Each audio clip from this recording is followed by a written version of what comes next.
Sinagot ni Cotabato City Mayor Bruce Matabalaw ang naging pahayag ni Vice Mayor Butch Abu sa pamamagitan ng paglatag ng mga dokumento hinggil sa usapin ng pondo at ang termination ng contract of service employees. Idetalye mo, Jehana Ahmad.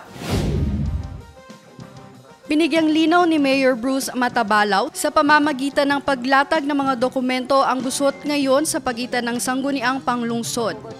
Inilatag nito kung bakit kinulang ang 2024 annual appropriations, kabilang na ang inilaan sa mga contract of service at job order employees na umaabot sa 75 million pesos at kung bakit humihingi ng authority ang executive department sa SP para sa dagdag na pondo.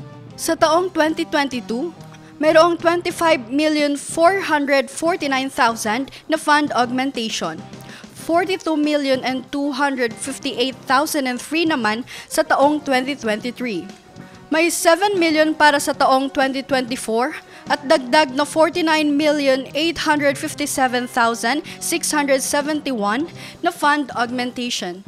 Maging kung saan napunta ang pondo ng sahod ng COS na inaprubahan sa taong 2024. Sa usapin ng hinihinging listahan ng mga COS at JO employees at sa sinasabi kung meron bang dapat hindi makita. Nilinaw din ng alkalde kung bakit nagkulang ang pasahod ng mga COS, gayong aprobado na noon pang taong 2023 ang budget para sa buong 2024. Maging ang issue kung saan huhugutin ang hinihinging pondo dahil ang Local Finance Committee ay hindi nagbibigay ng impormasyon kung magkano ang pondo na nalikom ng pamahalaan o kung may pondo pa ba.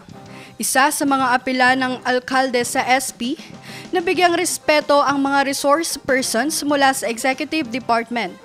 Aksyon na ng salary increase sa pamamagitan ng approval at disapproval maging ang fund augmentation base sa letter request ng alkalde na may petsang August 28, 2024.